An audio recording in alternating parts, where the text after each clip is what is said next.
Yo, YouTube, welcome back to my channel. It's Iffy, and I've decided to make a new series called What the Hell World. Sorry, I was about to swear, but yeah, it's basically a series where I just talk about weird things, stuff that I kind of find either suspicious, shenaniganly, you know, like just sort of thing, and just hopefully start a discussion really, and maybe make you guys laugh in the process. But yeah, today's topic, I decided to talk about the sea, like big man thing, the biggest of. Why? Honestly, why have we not searched the sea? Like, if you Google it, like right now, Google how much we search of the sea, like mapped. I think the scientific term is mapping the sea floor. If you Google how much we've mapped, yeah, it's literally 5%. We have mapped basically, I think it's not just the sea, it's the ocean. Yeah, the sea, ocean, all of that, like all included. Yeah, sorry. We've mapped more from the moon and I think Mars. Basically, we've mapped and we know more about the surface of other planets that we probably could not get to for another at least 100 years, just be real, than our own oceans. Like, our ocean is so big. Obviously, I don't even want to go into that. You obviously all know how big it is, but I mean in the sense that the only biggest animal we know is the whale, right? The blue whale. I think, yeah, the blue whale is the biggest whale, or the biggest mammal on the planet, right? But we only know that because it decides to come up to the surface, which is. How often does it come up to the surface? See, that's a whole, like, I'm not a marine biologist or anything like that, yeah, but it just got me thinking, yeah, 5%, what is actually hiding down there, and what has either got us so scared we're not trying to ever go back there, because clearly we saw something, because it can't just be like, oh, we don't know, because there's no way I believe that, or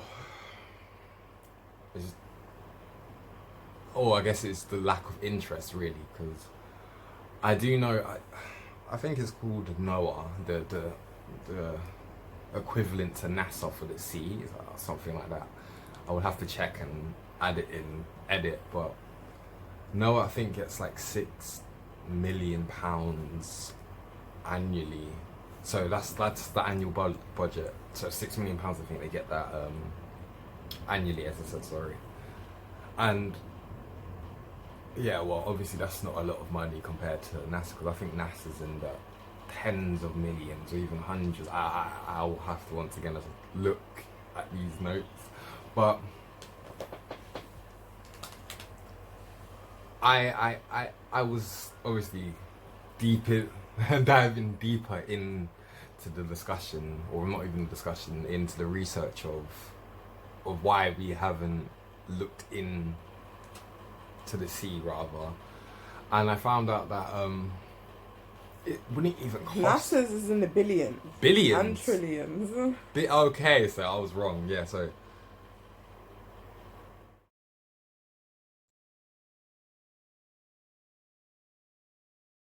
$22.6 billion they get a year to dilly daddy in space, just twiddle with their in space, just. What have we got from space? What have we got? Since the 80s we've been trying. We ain't got. Okay. Anyway. But did we even go to the moon? Yeah, that's a whole other. That's a whole other story. Yeah, but let's go by the the library notes. Yeah, we went to the moon and all of that. Blah blah blah. Yeah, okay. But my point is, we give I think it's called NOAA. It is called NOAA. We give NOAA 6 million a year to search the sea, which is obviously kind of a lot. But when you have to think about all the scientists and the staff you got to pay, it's ridiculous. But what is more ridiculous is that we could literally map the entire ocean. Yeah, the entirety. Even am I saying this right? The Mariana Trench, Mariana Trench, whatever it's called. Mariana Trench. Mariana Trench, yeah, Mariana Trench, yeah. Including that, yeah. Wait, can we though? Yeah, for 3 billion. For 3 billion. Not even billion. It's not even billion. It's million. It's million. It's not even billion. Sorry. Scratch the billion. For £3 million, so half their budget, they could map the whole of like the ocean. But the issue with that is that I guess in the sense that one, there's no interest. That's probably the easiest way of putting it down to. Like countries are not either willing or they see better reasons to spend the money than sea travel. Sorry, but I think there's also another reason too, and this is where it gets a bit conspiracy. And yeah, you could just call me a tinfoil hattist or whatever. But I think Big Pharma has a role to play in it, because if you look at it, yeah, realistically, we get all our antibiotics, well, the root source of our antibiotics from the Amazon, right? So we have expeditions out into the rainforest every year looking for new anything to what could possibly be used as a new it's called antibiotic, because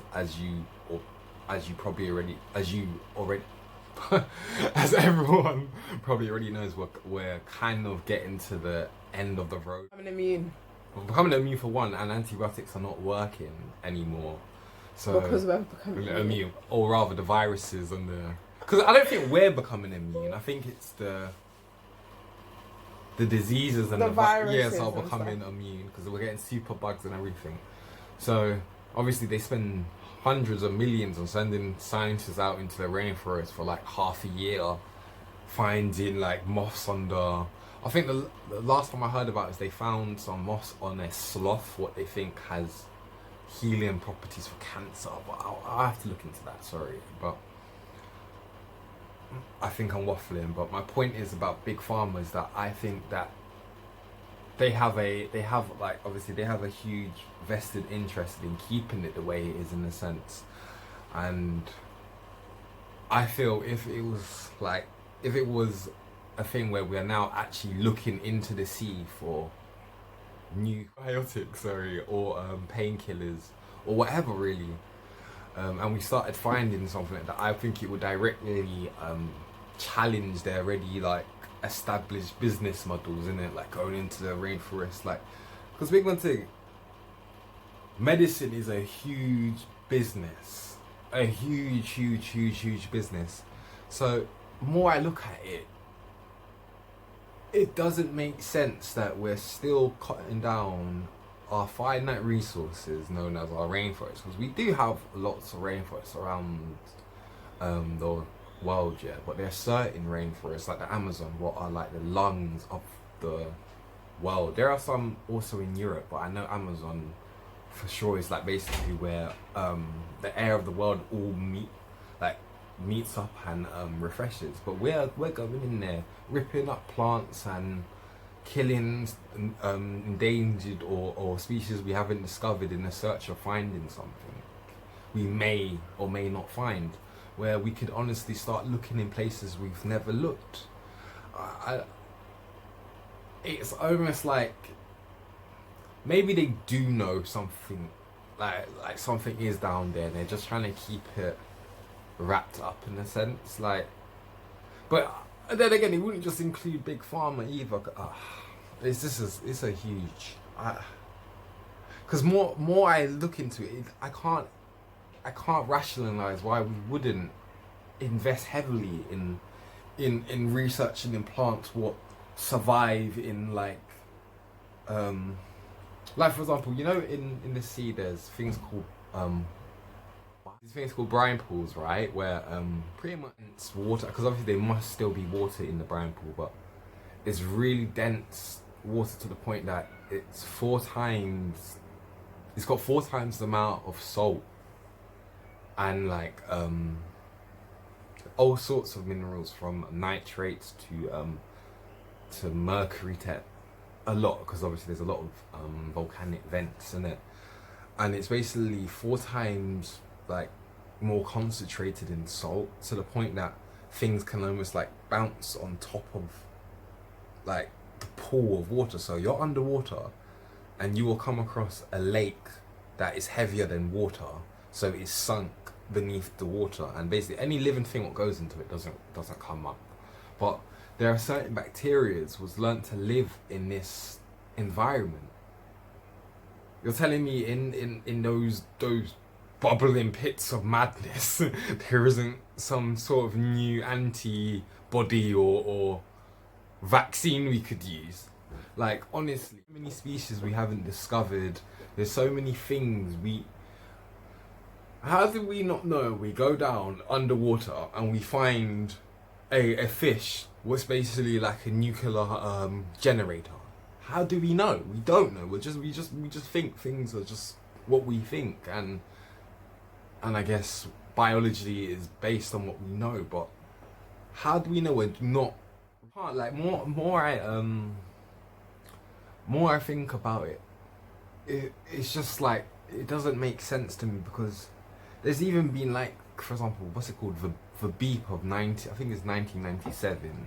There was this great oceanic sound that was heard across many, like, I don't even know what they're called, but these people who listen to the sea and stuff, and like this great mad sound. I'm gonna add it to the edit, yeah, so you guys can hear it.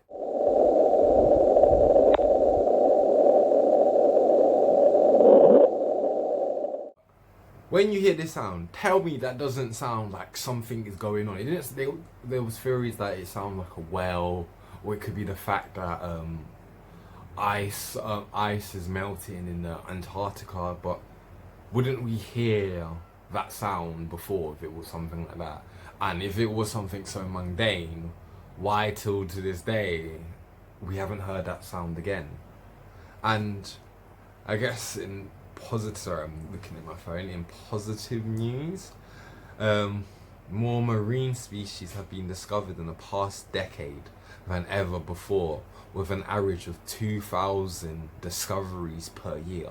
So we know so little about the sea, yeah. We've decided to look, yeah, this year, yeah, and we found more than we've ever found in 10 years. You're telling me we couldn't find a cure for cancer down there? You're telling me we couldn't find a cure for there's so many things. There's so many. I don't want to start listing it because, yeah, but there's so many things we could probably. Sorry, but yeah, there's literally underwater lakes of those. Not to say they might be as pure as the ones you find closer to the surface, but there's literally places all over the ocean like that, and we do not know about it. There could be there could be a vent. There could be like, you know, like in the bottom of the sea, there's like these chimney. Well, it's not a real like chimney, but it is a chimney, like of volcanic ash what builds over time, and it's like literally it goes down into the earth, and it spews up like minerals and stuff. How do we know, like, right now, a mineral's not being spewed up what could literally power our whole world? We could literally find the greenest energy source under the ocean, and we didn't. There's too much we don't know, and I guess ultimately when you look at it, I feel it says a lot about the human psyche. Like, we look and spend billions and trillions on going, like, looking to the stars and beyond for answers to things, but we don't actually spend or invest that same effort in looking inwards in ourselves. And almost, what kind of world would we be if we were kind of more inward thinking than outward thinking? But yeah, I don't know. But yeah, I just think it's some bull that we have not searched the ocean. There is something going on. I guarantee you there's like a super city under there. I guarantee you there's something. Oh, sorry. There is something going on. But anyway, also, we were just talking about like sea water and we haven't even actually started talking about the stuff what could be in the sea. Like, could you imagine the Kraken is real? I think personally the Kraken is real, because Okay, yeah, you could say it's the giant squid, but I guarantee you there's like an alpha giant squid down there, like the apexiest of apexiest giant squid.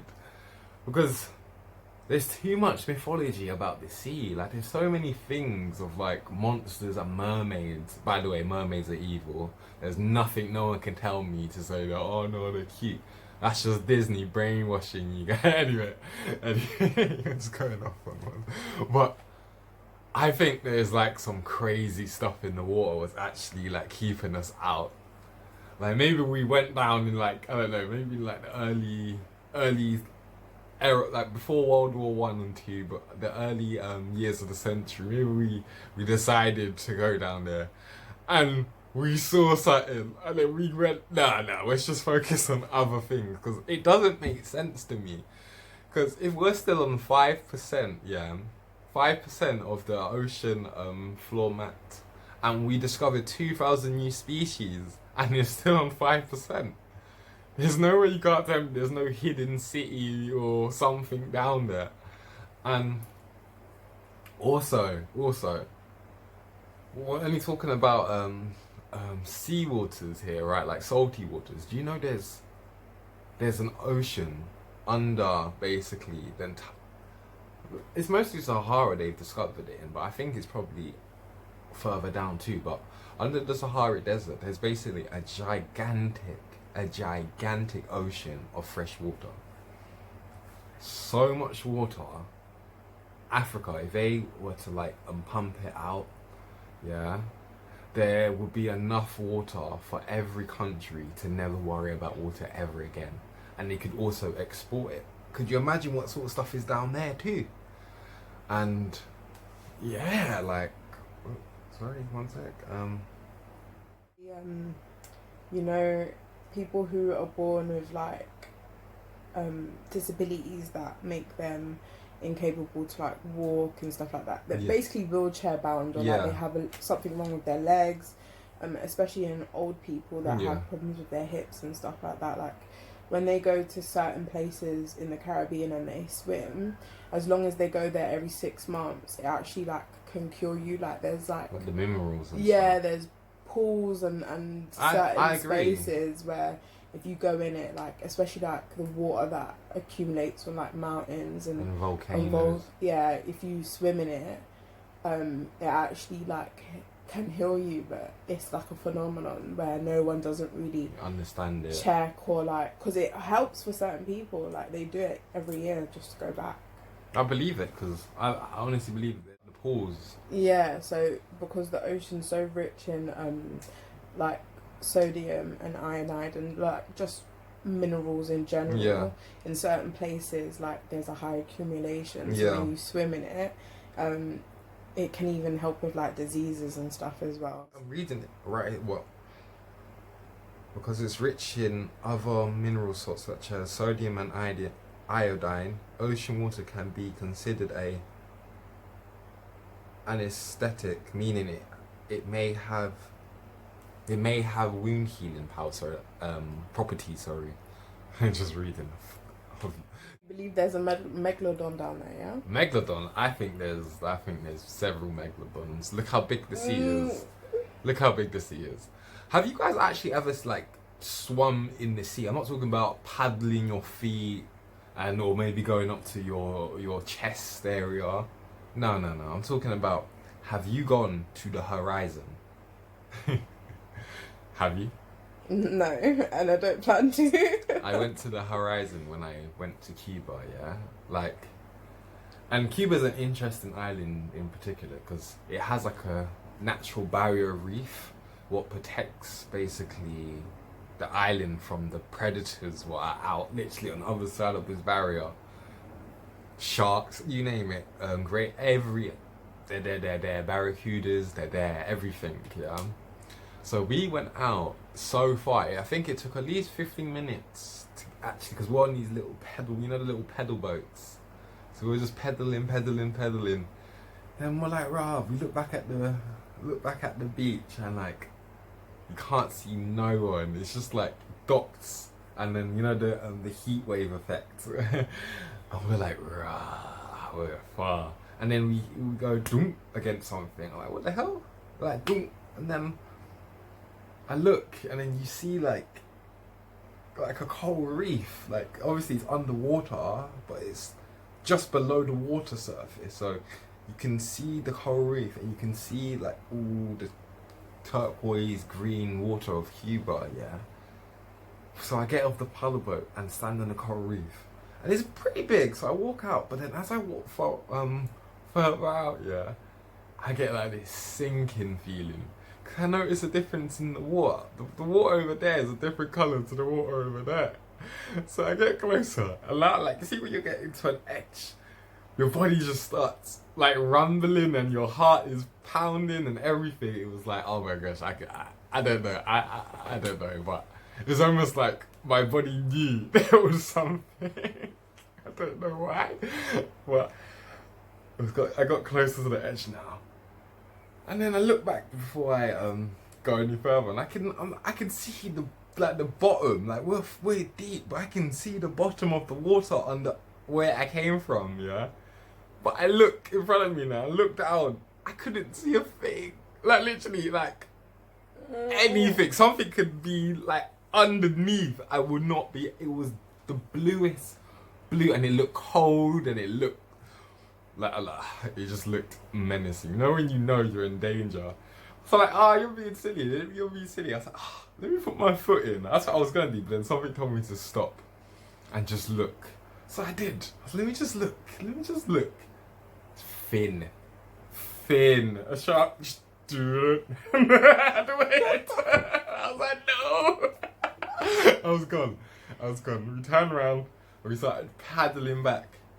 And I swear, never in my life, I've bungee jumped. I've done so many things in my life, yeah.